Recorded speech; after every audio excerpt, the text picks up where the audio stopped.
पितरों की प्रसन्नता के लिए, उनके मोक्ष के लिए और उनके आगामी जीवन में सुख और समृद्धि के लिए हमेशा कहा जाता है कि पितृपक्ष में अथवा हर एक अमावस्या पर उनके निमित्त तर्पण करना चाहिए। जो इतना भी नहीं कर सकते तो कहा जाता है कि वह उनके लिए गीता जी का 7वां अध्याय अवश्य पढ़कर सुनाए और उनकी तृप्ति और मोक्ष की कामना करे। उसमें मात्र 30 श्लोक हैं, फिर भी वह इतना महत्वपूर्ण क्यों है, जो मृत आत्मा के मोक्ष का कारण बनता है। आइए सबसे पहले 7वें अध्याय के विषय में जानकारी लेने से पहले वह पुरातन कथा सुनते हैं जो कानों में अमृत के समान रस घोलती है। ये कथा स्वयं भगवान शिव ने अपने श्रीमुख से माता पार्वती को जनकल्याण की भावना से सुनाई है। प्राचीन भव्य पाटलिपुत्र नामक नगरी में शकुवर्ण नाम का एक ब्राह्मण अपने आलीशान भवन में रहा करता था। उसने वेश्यावृत्ति के गंदे धंधे से खूब धन कमाया, मगर कभी भी न तो पितरों का तर्पण किया और न ही देवी देवताओं की कभी कोई पूजा की। उसने तो बस काम निकलवाने के लिए धनाढ्य लोगों को भोजन करवाया और अपना काम निकलवाया, जिसमें वह बेहद चतुर और चालाक था। उसके लिए सोना चांदी, हीरे जवाहरात और स्वर्ण मुद्राएं ही सब कुछ थी। 3 शादियां करके भी उसका मन नहीं भरा तो चौथी शादी करने के लिए वो अपने मित्रों का साथ लेकर बैलगाड़ी में चल पड़ा। यात्रा लंबी होने के कारण उन लोगों ने एक पेड़ के नीचे विश्राम किया।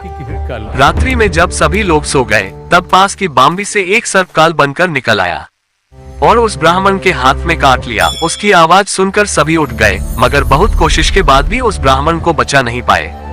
उस ब्राह्मण ने कभी कोई जप तप यज्ञ हवन पूजन तो किया नहीं था, उल्टा मृत्यु के समय भी उसकी आंखों के सामने नई नवेली दुल्हन की सुंदर झांकी चल रही थी। वो सपने में उसी के साथ मनोविनोद करने में लगा हुआ था। कहने का सीधा सा अर्थ है कि वो पुनर्तः भोग में आसक्त था, इसलिए उसकी आत्मा की मुक्ति नहीं हुई और वह प्रेत बनकर भटकने लगा। उसका प्रेत रह रहकर जमीन में गड़े अपने खजाने के पास जाकर ठहर जाता। इस तरह अपनी इस आसक्ति के कारण कई बरस बाद वो उसी स्थान पर सर्प बनकर रहने लगा। किंतु अपने पूर्व जन्म के गंदे कर्मों के बारे में सोचकर उसे बड़ी ग्लानि होती।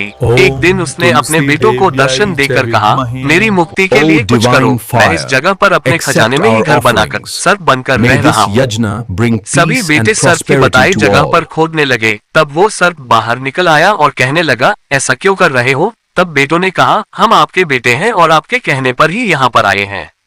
सर्प बोला, तो जाओ पहले मेरी मुक्ति के लिए कुछ करो। बेटों ने पूछा कि पिताजी आप ही बताए क्या करें। सर्प बोला, किसी विद्वान ब्राह्मण से गीता जी का 7वां पाठ पढ़वाओ, उसे भोजन करवाओ और दक्षिणा देकर इस पूजा का पुण्य मुझे दे दो, तभी मेरे पाप कटेंगे और मैं मुक्त हो जाऊंगा। पुत्रों ने ऐसा ही किया और सर्प पितृ योनि में चला गया। धन बेटों को मिला तो अपने पिता की दुर्दशा को देखकर उन्होंने धन को अच्छे कार्यों में लगाकर जीते जी अपनी सदगति की तैयारी कर ली।